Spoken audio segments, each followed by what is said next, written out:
For You by TV from me. This is where I talk to people in our community who are doing amazing things to add value to the lives of people around them. Now, this could be meditation, a yoga class, learning to cook, reading tarot cards, physical fitness or gardening. In fact, it could be anything that you are interested in.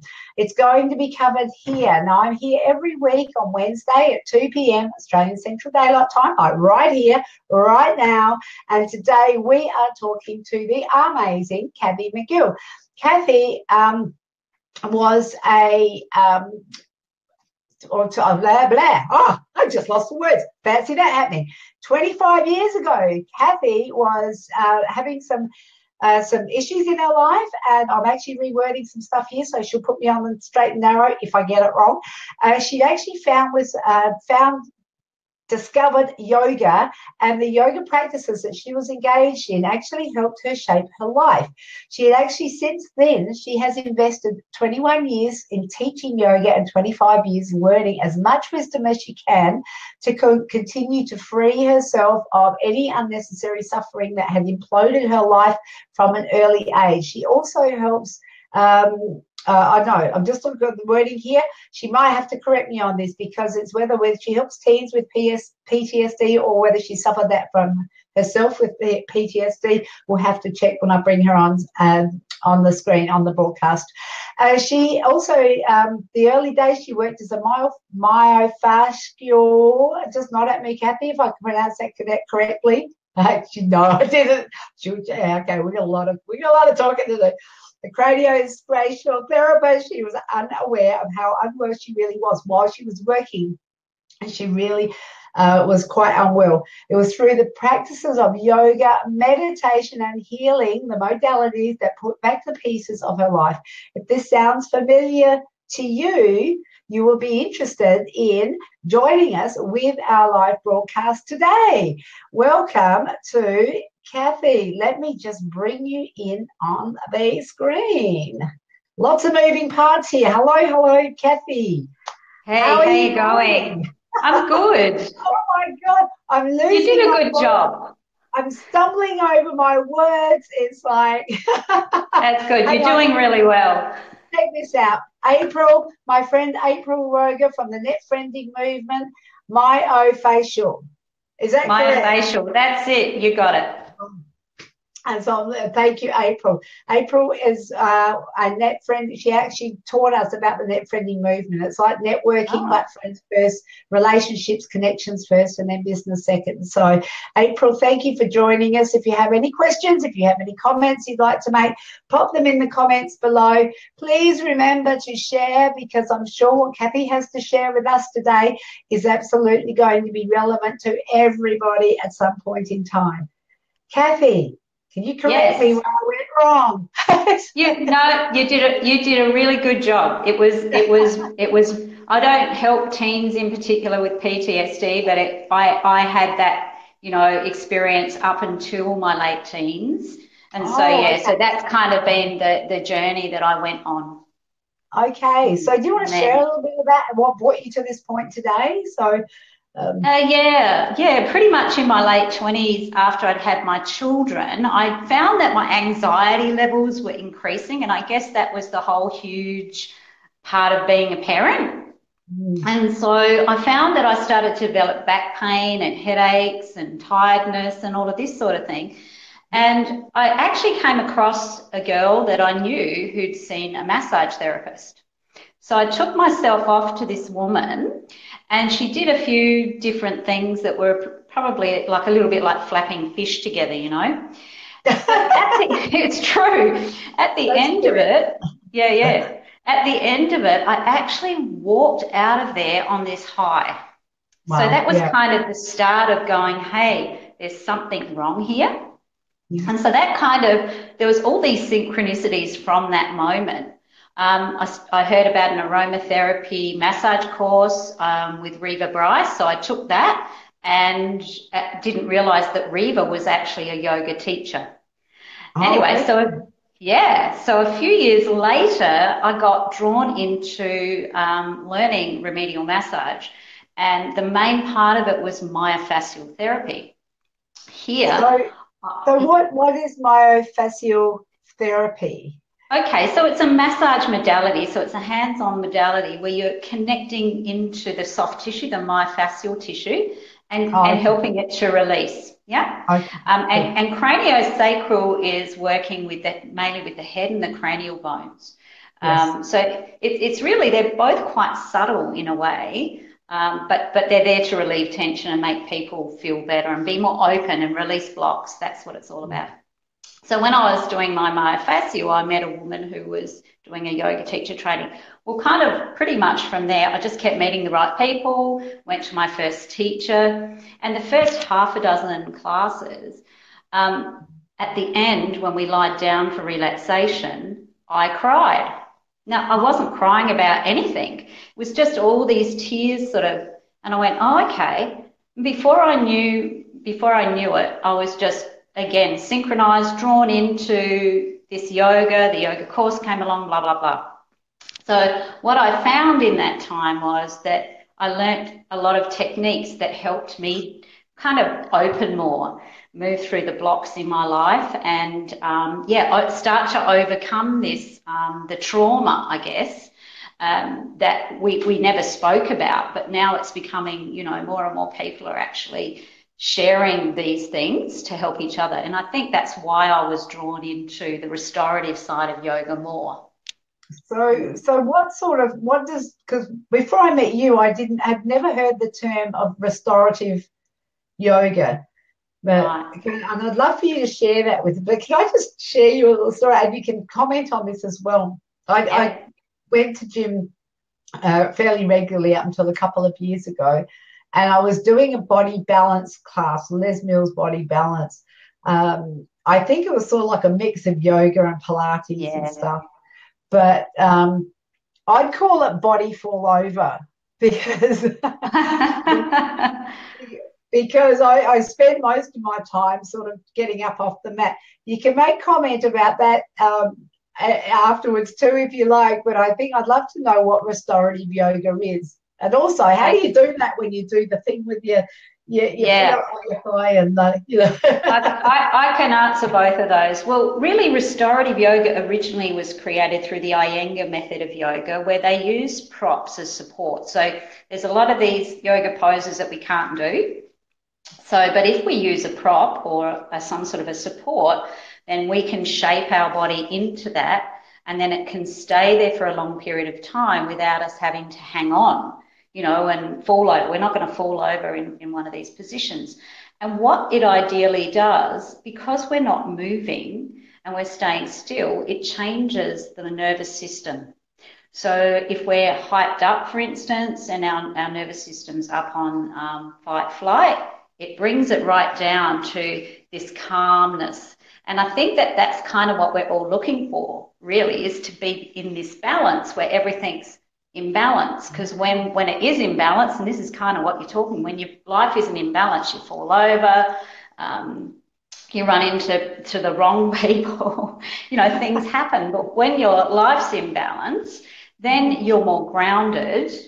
And then you're more open to these synchronistic events. And so I live my life as best I can on these synchronistic events. Now, being grounded is probably the first thing that we all have to learn. And so restorative yoga teaches you how to be grounded. Really, that's kind of the essence of it, is for you to come back into your body, feel your body, and reconnect to your body. And once you're in there, then everything else kind of works its way out. So the blocks work their way out and the wisdom comes in. So when you talk about blocks, Cathie, is that those resistant blocks are they physical, muscular, energetic, all of the above? What sort of things do you mean by when you talk about blocks? Yeah, you're absolutely right. So it's a combination, and that's why I love the way I teach restorative, because I don't just work with the body. So if we can get our body that's tense to feel a little bit more relaxed, our mind, which is constantly switched on, it's always, you know, we're thinking about what's coming, thinking about what's going, then we can start to, because our body's settled, we're not getting dragged or distracted, our mind, we can start to notice our mind. And once we give our mind some attention, it's actually not trying to get our attention as much. So we're kind of then working with the mind through what I call our observing self. So we know we've got a body, so we can do some yoga practices to get rid of that tension, or have a massage. Like, there's many ways to restore. It's not just restorative yoga. So we can do that. And then we can perhaps learn to breathe better, to settle our emotions. Because when our breathing's in balance, then we've got that opportunity to be more grounded, you know, sort of together. And then we might work, as we work more and more with this restorative, we open more to other possibilities of who we might be. Because really one of the underlying reasons we get sick, or we have resistance, or anxiety and depression, is because we've forgotten who we are. Yes, yes. That's probably one of the biggest things. I was only talking to the lovely Linda Elmsley about that today, and saying that we are so conditioned by society and by different. We actually lose touch and we lose sight of who we are. Yeah.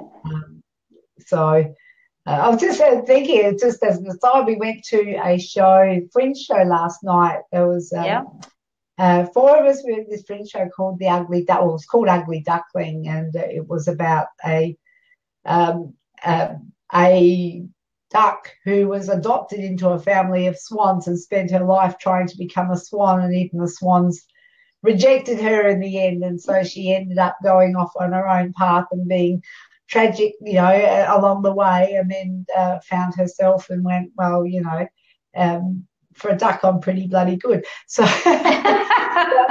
but it was actually quite well written and definitely beautifully acted out by Carla Hillam, but it was just something that really resonated with the 4 of us that were there, in terms of what female experiences are. And I'll probably hijacking the conversation a little bit. No, go right ahead. The female experiences in today's society make it like we are so conditioned to sort of have to be a certain size or look a certain way, or and all of that stuff, I believe, and I've let it weigh me down for 50 years. So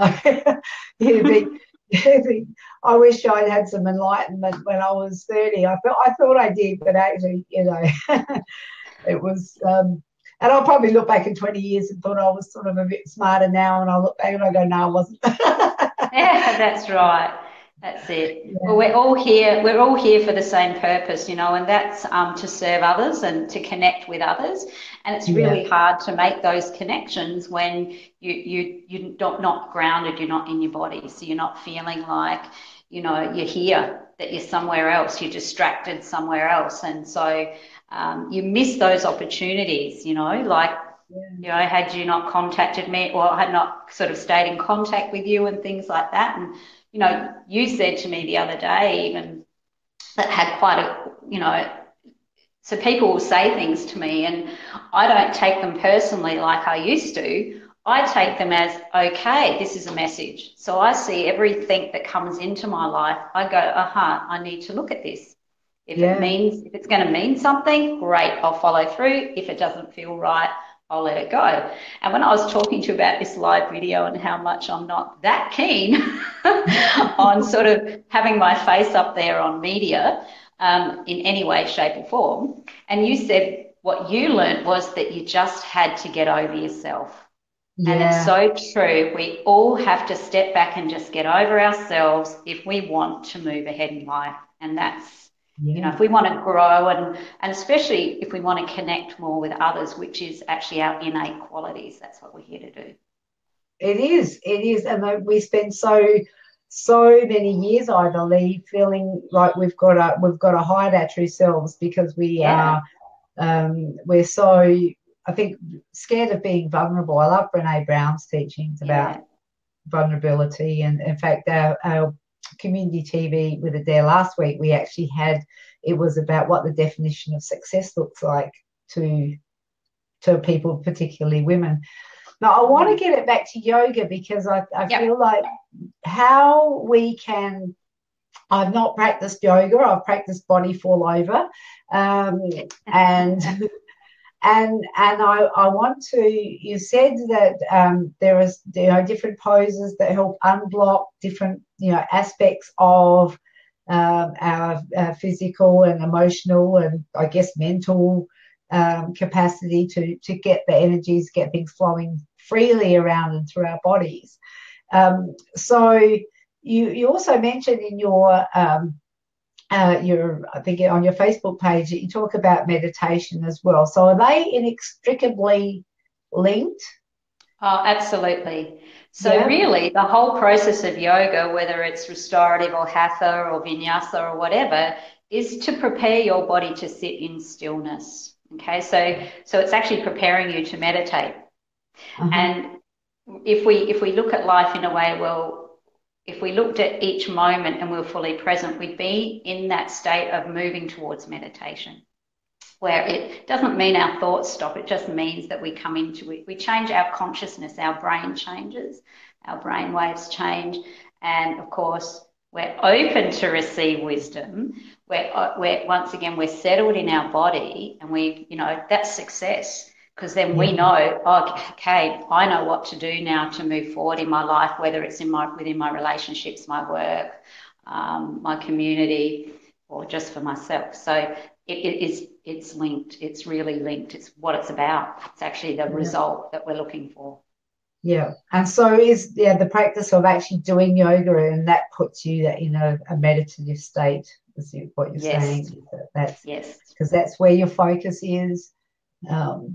For me, it was on not falling over, but well, that's where it starts, Adaire. You've got to start somewhere. And of course, if your body isn't in good shape or you don't feel like you're in your body, meditation is a difficult place to be.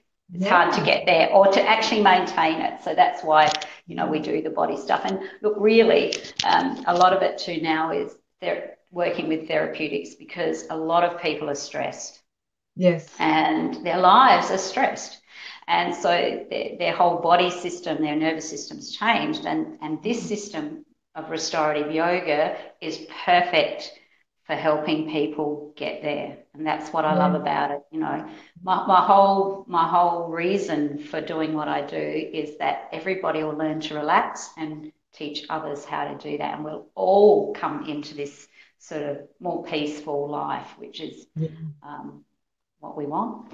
Yeah, and it seems to be, and I think that there's been a talk about a collective consciousness of through humanity, of more and more people getting an understanding that there's more than the froth and bubble that goes on at the surface of life, and more people are tapping into it. I think as much as social media can be demonized sometimes, I actually think it can be quite an excellent tool to help connect people from around the world who, like April here, who we've connected with through the net friending movement, and and that's all about connection, relationship, and belonging, and that type of thing. So it seems to be that there's different things happening now that have never.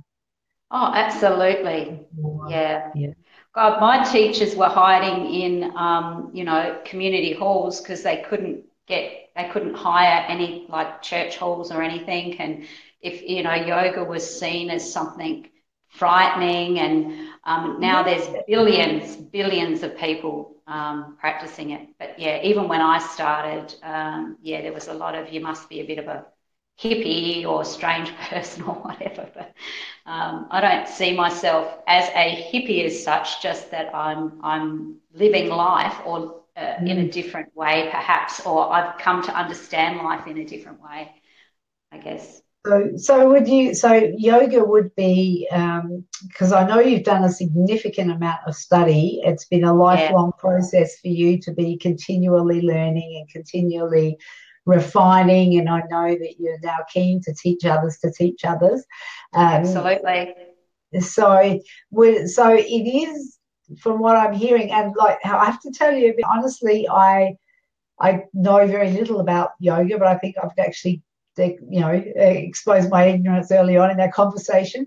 I'm happy to learn, because I believe that from what I'm hearing you say, that it is like an alternative therapy type, or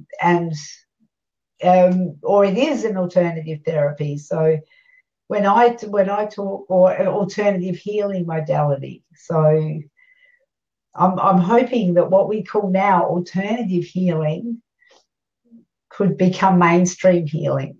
Oh yeah, I think it's blending. It's starting to blend. It's starting to open to that, and it's important because we do need both. You know, we still need Western medicine. It's you know, for many reasons. It's yeah. And yoga, as you mentioned, it is a therapy, and used in a wise way, it can make profound changes to people very quickly. And I think it's just knowing how to put it together, really, and anyone can do it. And you don't have to do the physical part of yoga. Okay. Right? Restorative's perfect for people who can't stand up, because you're the whole time you're on the ground in some position and you don't move. So there's nowhere to go. So this is perfect for you, Adaire. This is your kind of yoga. That's my kind of yoga. So talk me through what that looks like then for me. Am I just sort of like blissed out on the mat? Yeah, well, that's pretty much, if you ask some of the students that were at my class last night, they look pretty well blissed out at the end. So by the time we put together, you know, a few practice, we hung out, because, you know, when you go to a party, right, and everybody's really happy, the vibes are up, and you go somewhere where the vibes are down, baby, you pick up on all of that. So if you've all collectively come together to just shed everything that you don't need anymore and go into this space of, you know, being in balance and feeling relaxed or whatever, you open. And then everyone opens, and there's this real connection that goes on. This is the natural connection that we actually have all the time with people, but quite often we don't feel it. Here's Linda. Hi, Linda. Thank you for joining us. I was speaking about Linda earlier. She's a financial fitness and health coach. I know she does financial fitness coaching, and she's up in Darwin. So, you know. In Darwin, I'm heading to Darwin. Oh, what are you going up to Darwin for? Well, my husband has to go up and work there for 3 months, so I'm going up for 2 months, and I've already organised to run the training course up there. Oh, wow. Wow. Yep. You should catch up with Linda. I should, Linda. I know nobody up there. You do. Well, there you go. She's an amazing lady. You're both amazing ladies. We'll connect you two. We'll get you net friending. And I think you would have a lot to. There we go. Like, here it is. It's all happening here on Community TV. Yep. Well, that's how it happens, right? I'm getting goosebumps now. That's how it happens. Meant to be. Meant to be. I know that you've got some synergies that you two could work with too. So, you know, it's just having those conversations and having, you know, working out where. Linda's saying, net friending, yay. So we've recently taken net friending offline, and we're now meeting physically in Adelaide once a month for our Women in Business Adelaide group. But the net friending concept, I think, about friendships, connections, and relationships first is, you know, it's just so. And I think it's a much nicer approach than having to, you know, like, hi, what's your name? Let's do business. That's right. Yeah, absolutely. Yeah. So is there any particular tips that you can give people right now that, so say I can't get to a class till next week, is there something that I can do to get blissed out on the floor of the girl cave right here? Or, you know, if I'm sort of feeling stressed, or if I know that I need a break from the computer, and is there anything that you can share now that I can? Yep. The first thing is you got to stop. Stop. Okay. So when we say we got to stop, well, that means we got to stop moving, and we've got to start going, okay, and we have to take a moment. So it's like, okay, the first thing is I'm feeling stressed. I'm going to take a moment. Yeah. And the best way to take that moment is firstly notice your body, notice your breath, but also you can ask yourself, you can close your eyes and ground yourself by saying, where am I? So you're going, right, where am I in this moment? I'm sitting here with Adaire. What am I doing? Chatting with her, blah. Who am I with? Adaire, and who knows how many other people. So those 3 questions that you can ask yourself can bring you right back into your body. So where am I? What am I doing? And who am I with? And just those 3 questions, taking that quiet moment, will just calm you down for a bit, and it will just give you that kind of, I use this for myself. So when I'm a bit, bring myself back into my body and stop for a moment. So that's a quick way. And I think too, recognizing, understanding this one thing, that we're constantly distracted. Yes. So our senses are going here, then everywhere else, and they're all going outside of ourselves, and understanding that, hang on a minute, my senses can also come in here. Yes. So I'm going to give them a break. Like they're out there. I want to come in here because this is where you find the moment, right in here.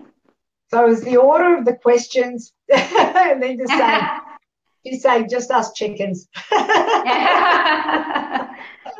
There's just us, you, me, Linda, and it could potentially hundreds of others, but that's okay. That's great. So is there an order of these questions that are important? So where am I? What am I doing? Yep. Who am I with? That's correct. The 3 mindful questions. I'm just going to put these up again if it lets me play. I'm just questions for Cathie about yoga. Okay, there we go. Where am I? What am I doing? Who am I with? Okay. So remember that. and that brings us, grounds us. It brings us back to, That's actually really, really good advice. It's probably so we don't have to put our leg up behind our head and, sort of. Not today. No. Eventually you'll get there. We'll keep that for next time. So yeah. So is there any like with the restorative yoga, you're saying it's all around sort of being present and breathing and just doing particular moves? Is there anything that's more beneficial for a particular, like if you're feeling anxious, is it beneficial to lay down or to stand up or to? Yep. Okay, there are a number of things that will reduce your stress and calm you down a lot quicker. And one of them is the famous Great Rejuvenator, which is where you lie on your back next to a wall or a chair and you put your legs up.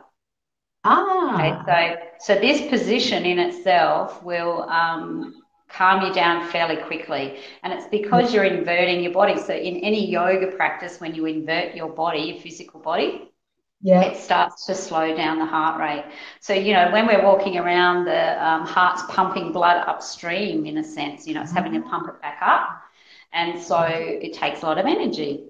And so when we're lying down with our legs up, it starts to settle us. There's other reasons why that would happen therapeutically and physiologically, like there's baroreceptors in your neck, a whole lot of stuff. There is, our bodies are amazing tools.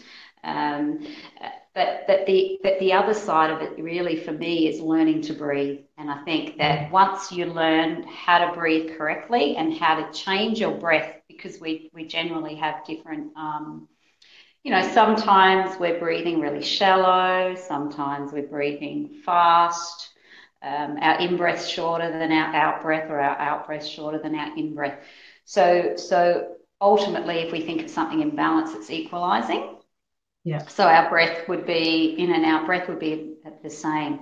So I think overall, if somebody, I always kind of go back to the breath as coming to know this breath because it's the bridge between reality, and what you're experiencing really. So when you do breathing, is it just being focused on your breathing, or is it just breathing in for 4 and then out for 4, or is there? Okay, Adaire, there's many different breath practices. The very first thing to learn is the centering breath, and that is simply watching your breath. And it's watching your breath come in through your nostrils, following it where it heads to the lungs and where it comes out. That's the first practice. And once you've mastered the understanding of just following with your breath, then we can change the breath. So for somebody who is quite anxious or is anxiety or stressed, hyped up, stressed, then what you'll find is you'll take more inhalation or more oxygen, but you won't breathe out a lot.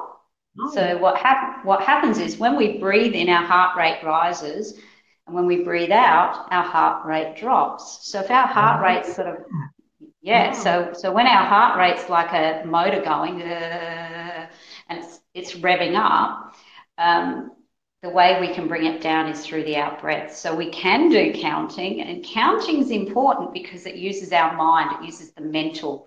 And when we use the mental plane, it brings us into the present moment. Okay, so we need the mind to bring us into the present moment. So we might count in.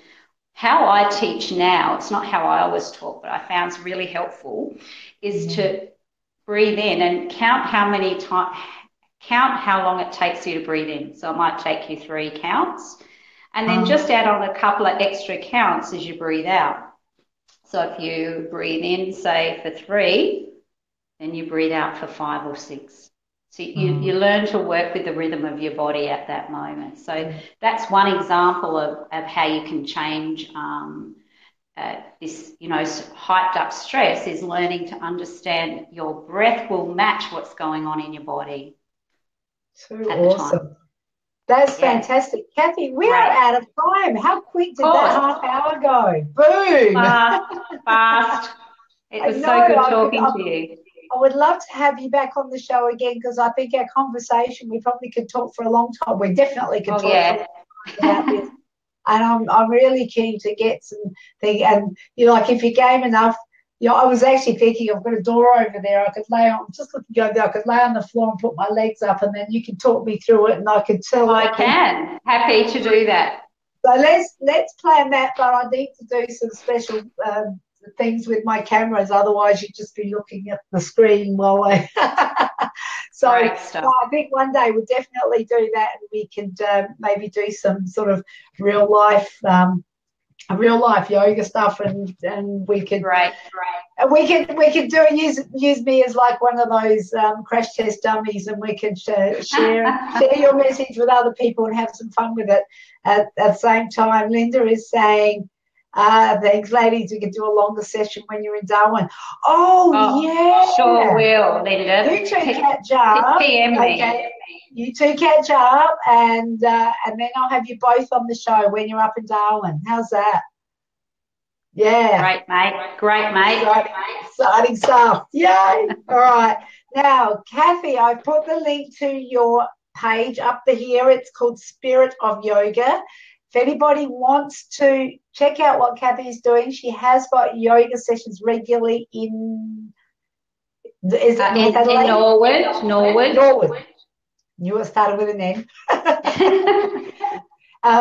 There's all the details on the page about where you can contact Cathie. Send her a message and say, when's your next session, what's happening, and Cathie will get back to you and let you know how you can tap into the yoga classes and whatever else is happening, because I'm sure there's lots. Which is mainly the restorative training at the moment.